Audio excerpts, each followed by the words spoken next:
La siguiente transmisión es apta para toda la familia. Contiene closed caption y es financiada con recursos del Fondo Único de TIC.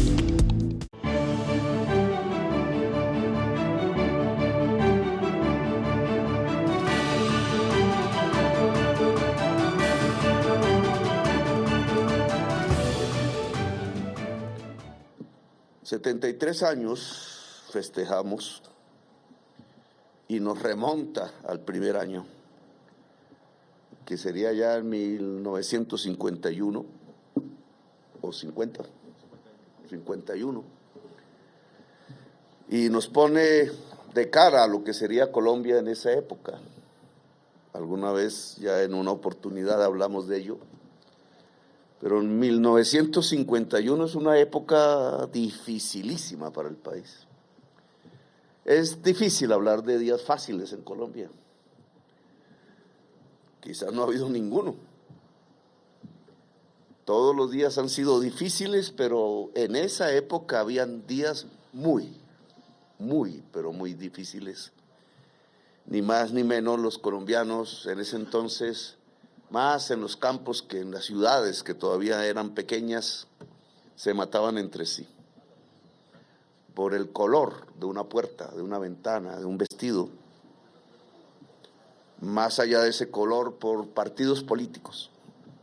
Los dos que existían en general, mayoritarios en ese momento, el Partido Liberal y el Partido Conservador, literalmente se deshacían en una barbarie que hoy nos recuerda el presente, tendría que decirlo, los días inmediatamente anteriores al hoy, porque allí se empezó a construir algo de lo cual aún no nos hemos podido escapar y ya han pasado 73 años, una barbarie que aquí, en la condecoración de jóvenes, mujeres y hombres de todos los grados, vemos sobre todo en gente de piel negra que hoy no tiene su pierna, porque llevados en los combates a los campos de minas, explotaron. Gente que es de territorios excluidos, gente que si conociéramos sus familias serían familias pobres, gentes de pueblos que han sido humillados tradicionalmente en nuestro país, gentes que entregan hasta partes de su cuerpo en una esperanza, ¿no? Una lucha que siempre tiene una esperanza, que en aquellos días del 51, pues sí que estaba bastante perdida en los campos, en las montañas, en los llanos de Colombia, unos y otros matándose entre sí. Allí el ejército jugó un papel que yo creo que es para los historiadores, para la gente que se dedica a explorar las raíces de nuestra nacionalidad, sería un tema bastante pedagógico para los días de hoy. ¿Cuál es el comportamiento de una fuerza armada cuando una sociedad decide destruirse ella misma de manera suicida, autodestruirse como en aquel entonces? La política era una, no voy a profundizar qué pasaba allí, devaneos fascistas en la cabeza de quienes dirigían a Colombia, porque querían imitar lo que veían en Europa, no hacía mucho.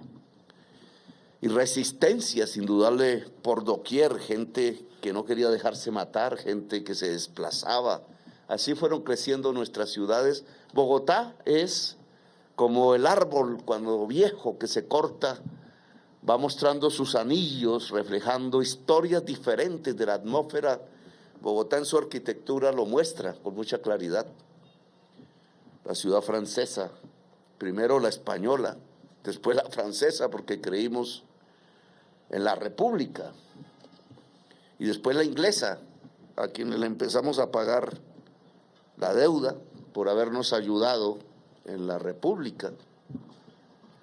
Los norteamericanos se aliaron con los españoles y nosotros con los ingleses, es una paradoja de la historia. Y Esa ciudad se fue llenando de barrios y barrios sin marca arquitectónica alguna. Después fueron haciendo su propia historia.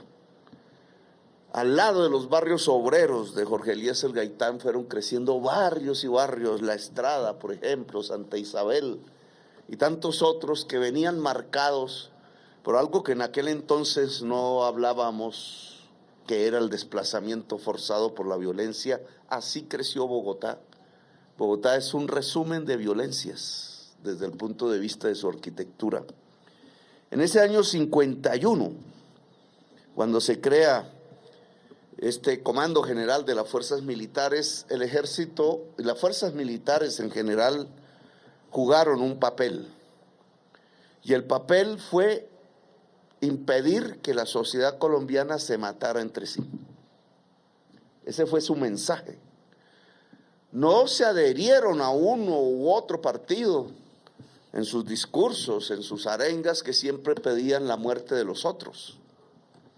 Una extinción de la diferencia, desde el gobierno incluso se proclamaba, incluso la religión llegó a proclamarlo también. Desde diferentes lugares del poder y de la sociedad misma, lo que se pregonaba era con matar al contrario, con que no sobreviviera. Y así se iban matando, era todos. Según algunos datos, 300.000 colombianos de 11 millones que éramos allá en el año 1951. Las fuerzas militares jugaron un papel. Por ahí no se puede. Por ahí no queda sino los cementerios. Por ahí no se construye sino una nación pobre, si es que se puede llamar nación. Por ahí no tendremos sino las sillas de rueda o las tumbas. Por ahí no habrán sino odios de unos y de otros, porque las marcas de sangre en Colombia se iban definiendo, era a partir de círculos eternos de la venganza. Aún hoy en los apellidos se forja la muerte, en lugares, en municipios, en territorios a veces incomprensibles para la prensa o para el saber. Allí hubo un general bastante interesante para estudiar su vida. De alguna manera está tronando, menos mal, debe ser que San Pedro nos está ayudando. Tiene que ver con mi vida incluso, bastante, el general Gustavo Rojas Pinilla. Él fue el que creó el Comando General de las Fuerzas Militares, siendo en ese momento el mando, el comandante de esas fuerzas militares. Criticable o no, es la historia. Yo he querido que los presidentes que no están enterrados en Colombia, porque eran indígenas o porque eran negros, tengan un puesto ahí en ese mural que hay de tantos rostros, la mayoría blancos. ¿Por qué no? ¿Por qué no traerlos? He tratado de hablar con presidentes allá donde están sus tumbas, o donde todavía ni siquiera se ha podido encontrar sus restos, para que vengan y estén aquí entre su pueblo, donde lucharon de alguna manera, equivocados o no. Y Gustavo Rojas Pinilla es una persona que hay que entender también, escudriñar, buscar, porque es parte de nuestra historia. El general que se convierte en candidato presidencial, que en mi opinión ganó las elecciones y no lo dejaron gobernar. Un 19 de abril, mañana.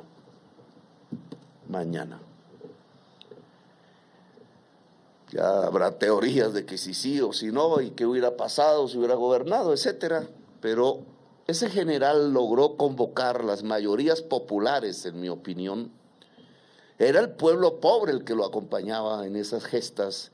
Yo tenía 10 años y veía a mi mamá que defendía al general y ponía su bandera, la Napo, y esa bandera marcó mi destino, sin conocerlo y sin saberlo en ese momento. Yo hacía las matemáticas de los datos electorales. ¿Por qué? Si fueron o no mayoría, ¿por qué 1,000,000 y pico de colombianos en ese momento? Era mucha gente, lo acompañó en las urnas. Y yo creo que es ese pueblo en 1970, que de joven, o quizás sus padres había vivido, yo escuchaba los relatos de mi mamá. Y así todos los niños de esa época, relatos que tenían que ver con ese año 51 y los años posteriores, eran relatos de terror, de miedo.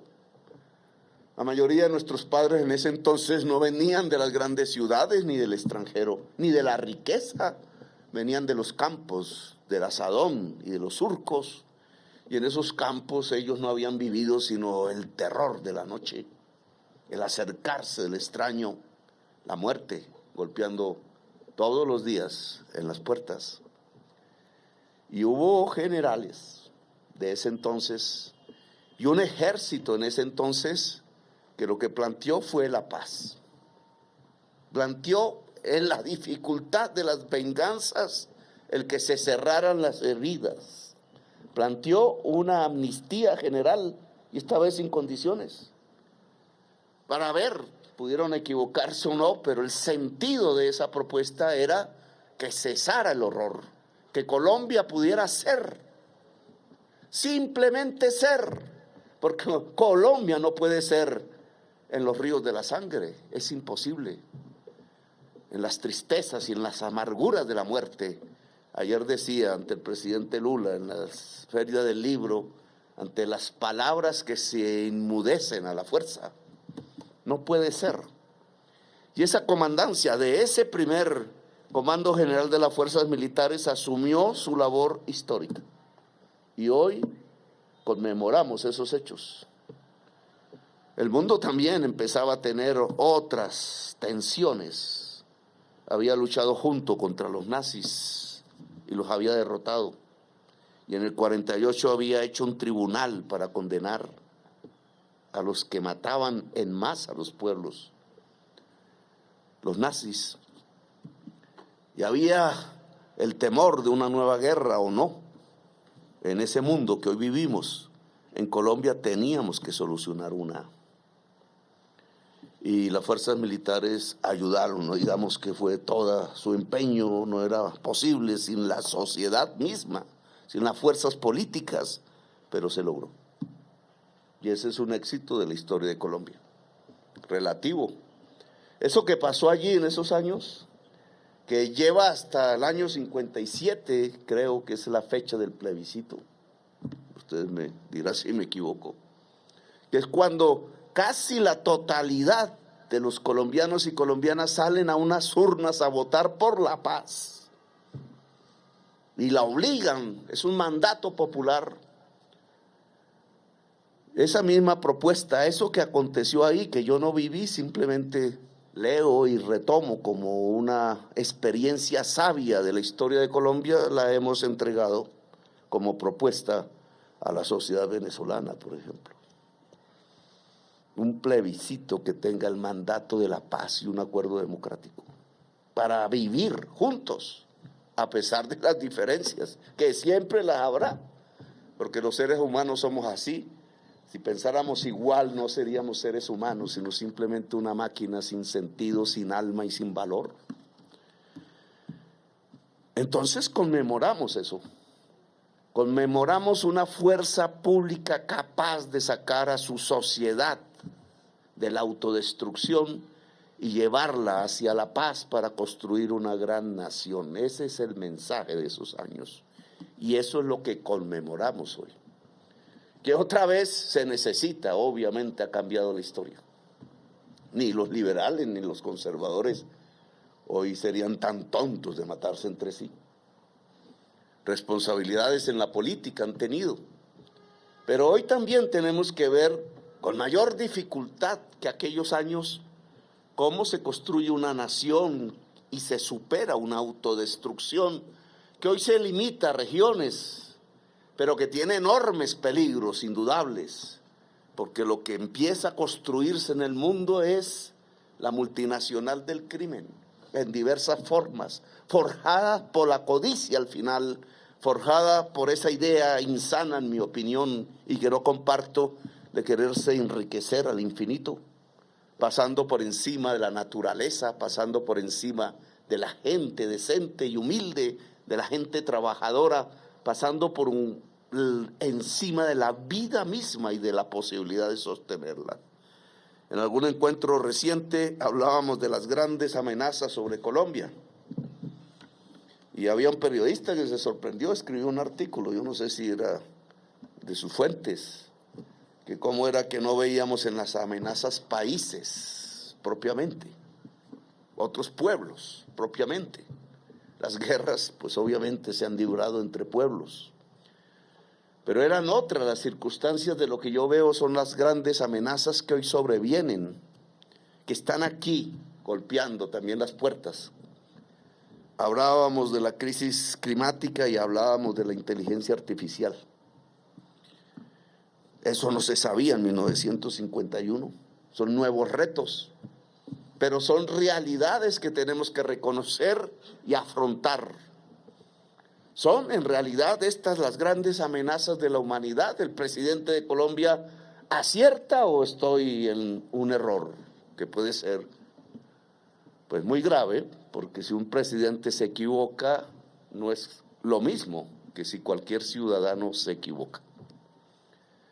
Y hoy estamos viendo aquí una especie de las consecuencias que trae para una ciudad como Bogotá y la Sabana la crisis climática. Lo estamos viendo todos los días. Hoy esperamos, el IDEAM había dicho que llovía. Bueno, ahora hay que ver que ojalá el IDEAM tenga razón, padre, porque si no, pues tendremos problemas cada vez más graves. Y si aún esta vez lo superamos bien, la crisis climática va marcando un derrotero hacia el futuro en que cada vez será peor, a menos que podamos superarla.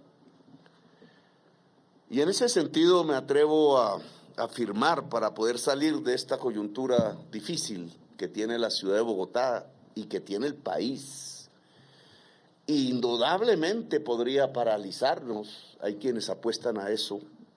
Nosotros no queremos. Sabemos cuál es la causa del problema.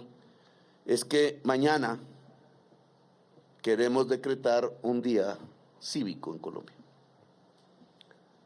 Un día cívico para que la gente no utilice la energía eléctrica al máximo posible, podamos guardar una energía que necesitamos en los próximos días y sobre todo para que la gente disminuya en lo que se pueda el consumo de agua potable en estas grandes ciudades. Es decir, no para que no se tome agua porque moriríamos, sino para que la tomemos en un lugar diferente en donde no hay estrés hídrico y podamos lograr que sustancialmente, más bien marginalmente para ser exactos, puedan subir los embalses del agua potable en la Sabana de Bogotá, que sería lo más dramático y difícil en una crisis climática como la que estamos afrontando.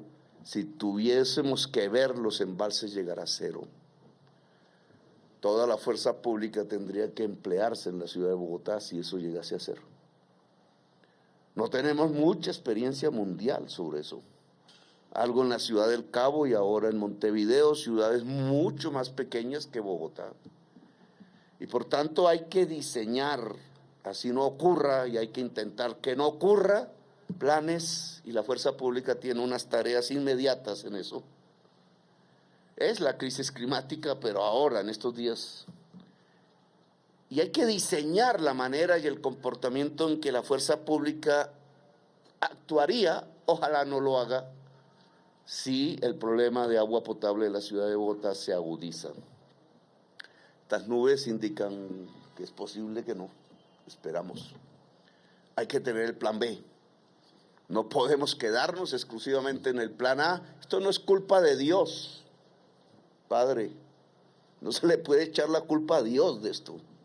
Esta es la culpa de la codicia del ser humano, que por consumir y consumir allá en los países ricos, terminan arrojando esos gases que nos están matando literalmente, cambiando el ciclo de la vida y el ciclo del agua en todo el planeta, y aquí lo estamos viendo.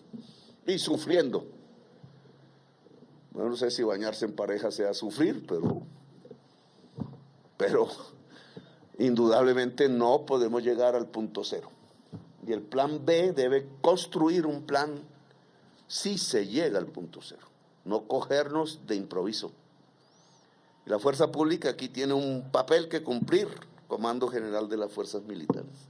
Si no ocurre en Bogotá y en otra región, sí, lo mismo. Y si las condiciones climáticas lo permiten, entonces superar el problema, pero tomar los mensajes y la educación que nos enseña estos momentos que estamos viviendo. Ahora, salir de la cuenca hidrográfica, si es posible, le pedimos a la ciudadanía bogotana y de la sabana de Bogotá hacerlo en lo posible, no es obligatorio, obviamente. Colombia es un país de derechos y de libertades y tiene que seguirlo siendo. Poder disminuir el consumo sobre los embalses que hay aquí, en otras zonas cercanas en donde no tenemos el mismo problema, y equilibrar la carga de estos días, esperando que llueva y entonces ya no volvamos a lo mismo. Así que este 19 de abril es un día cívico en Colombia, con estas características y hacia estos objetivos: cuidar el agua, simplemente cuidar el agua, y poderlo hacer por millones y lograr que en este momento en donde ya es posible que empiecen las lluvias en Colombia, no tengamos que profundizar ningún tipo de racionamiento para ningún tipo de los servicios que se le entregan al pueblo colombiano con lo que tenemos. El segundo escenario que dijimos en aquel momento fue la inteligencia artificial. Es un tema que todavía menos se está entendiendo. Creemos que es una aplicación del celular y está chévere, pero trae unos peligros inmensos. Lo estamos viendo en las guerras que hoy se libran. Ustedes ven que esas guerras sobre las que hay que aprender también, las guerras no son ya como antaño. Las guerras, lo decíamos hace unos días, son guerras de quién tiene más matemática y la sabe aplicar. Tanto la defensa y el ataque cada vez más son matemáticas del más alto nivel. Ya no es la pericia de un piloto, es la pericia de alguien manejando unas teclas. Son drones, guerras aéreas entre drones, lo vimos hace unos días.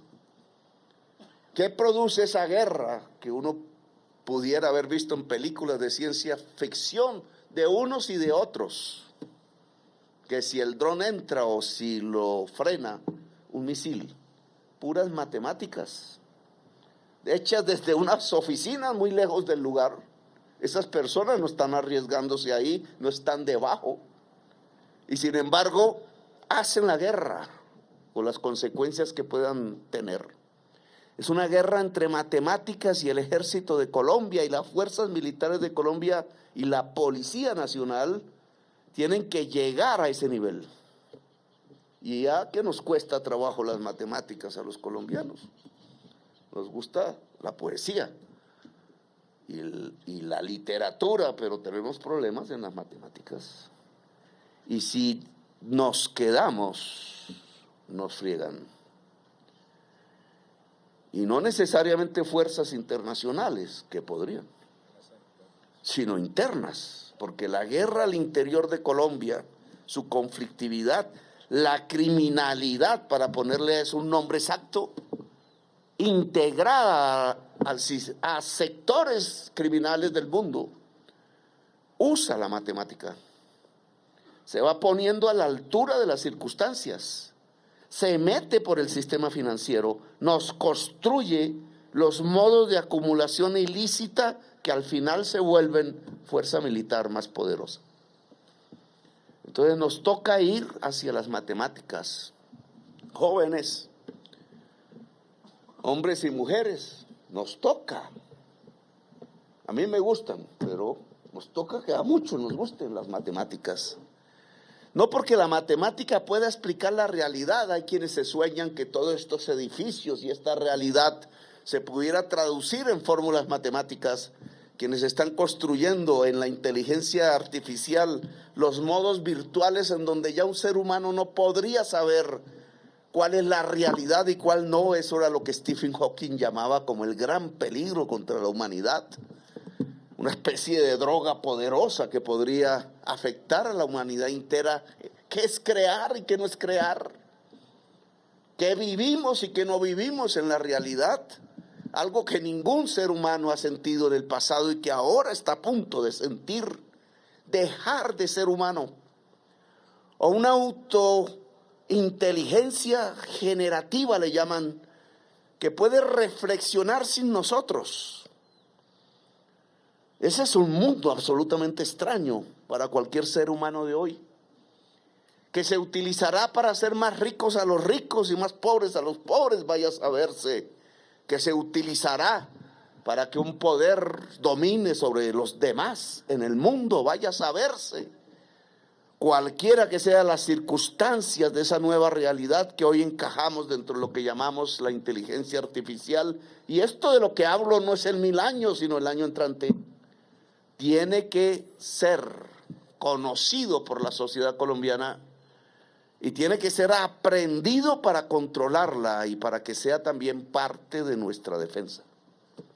Es un tema también militar. Las matemáticas son incluso esencialmente militares.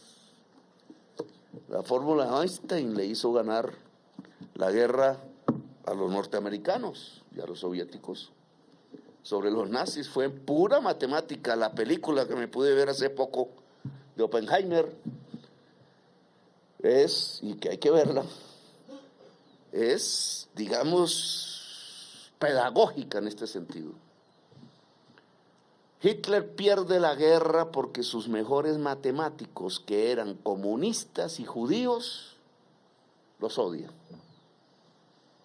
Y esos comunistas y judíos van a Estados Unidos y allá no los odian. Bueno, después los odiaron, pero primero la inteligencia. Y la película muestra eso. Y con eso ganaron la guerra. Aquí también es así. O sea que le he pedido al general, y en este día de festejo del Comando General de las Fuerzas Militares, pues bien que sea transmitible la idea, que conjuntamente con el gobierno nacional, que ya ha empezado a proponer un comité con genios colombianos de inteligencia artificial, pero necesitamos allí, la viceministra en Ciencia y Tecnología va a venir de la Armada, podamos construir conjuntamente en espacios, en facultades, en centros de académicos, construir los equipos colombianos que puedan irradiar, incluso en los niños y niñas de hoy, el aprendizaje de la inteligencia artificial en sus entrañas, no en sus usos simplemente. Sus usos pueden ser mortales, sus entrañas son un asunto del poder. Y quizás tengamos que hacerlo con Brasil y América del Sur, y seguro que tenemos que hablar con los norteamericanos y con los chinos, porque nosotros estamos pensando en afrontar los problemas fundamentales contra la humanidad. Si el mundo y la humanidad no entra allí, no vamos a tener opción como especie humana en el planeta Tierra. Perdemos la guerra definitiva, la guerra por la vida. Y entonces aquí tenemos un papel militar que cumplir, una acción político-militar que nos obliga a meternos dentro del siglo XXI y obviamente a superar lo que nos está atajando como pueblo y como nación, que no nos deja la velocidad suficiente para meternos en esas problemáticas, nos quita poder y fuerza, que no es más sino el estarnos matando entre nosotros mismos, como allá ese primer año del Comando General de las Fuerzas Militares, 1951. Gracias por haberme escuchado, muy amables. Yo tenía antes. Señor soldado profesional Diego Armando Zambrano González, cuya familia debe estar sufriendo hoy muchísimo. Los presidentes aquí los veía por televisión, echaban muchos discursos llenos de palabras sólidas y tratando de aparentar ser generales. No voy a criticarlos. Pero aquí, el señor soldado Diego Armando Zambrano González murió en una acción que yo mismo he ordenado. En cierta forma soy responsable. En el Plateado, cerca Argelia, en el Cañón del Micay, que llamamos. Una acción de combate con el EMC Caucano, con el cual se ha burlado de la paz de Colombia y ha matado dirigentes indígenas. Y está traqueteando simplemente. Por eso el Cañón del Micay es tan importante, porque es la caída. El río Micay desemboca en el Océano Pacífico. ¿Y qué sacan por ahí? Cocaína. Y la cocaína es para comprar armas. Y lo que está pasando en el Cañón del Micay es que si nosotros tomamos el Cañón del Micay, se acaba el negocio. Van 186 toneladas de cocaína decomisadas, básicamente por la Armada. Van cerca de 90 dragones, llaman así, dragas, de minería ilegal destruidas, básicamente por la Policía Nacional y la Fuerza Aérea.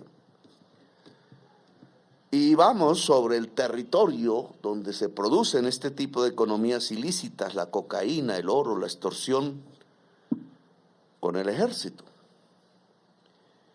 Y es quizás la labor más difícil, porque es caminando. Y allí es donde nos aparece el soldado que hemos condecorado con su pierna destruida, y allí es donde aparece lo difícil. Y el soldado Diego Armando Zambrano González murió allí defendiendo las alturas que ya habíamos tomado para entrar al Plateado, que hay que entrar.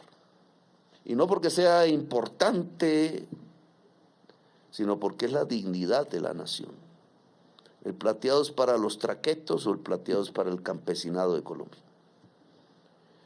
Y en esa medida tengo que, porque esa orden la di yo, y esta es una de las bajas, tratando de volver realidad esa orden, que tengo que rendirle un homenaje a un soldado profesional, Diego Armando Zambrano González, y a pedirle a su familia que me perdone, porque el gran fracaso nacional es que su propio pueblo muera matándose entre sí, que su juventud muera. El gran fracaso nacional es que no hayamos podido salir de esa violencia y que los nombres sigan aumentando en las listas. El gran éxito de la nación colombiana es que esta lista cese de manera definitiva en la historia nacional. Entonces, mi gratitud y honor a Diego Armando Zambrano González. Gracias, muy amables.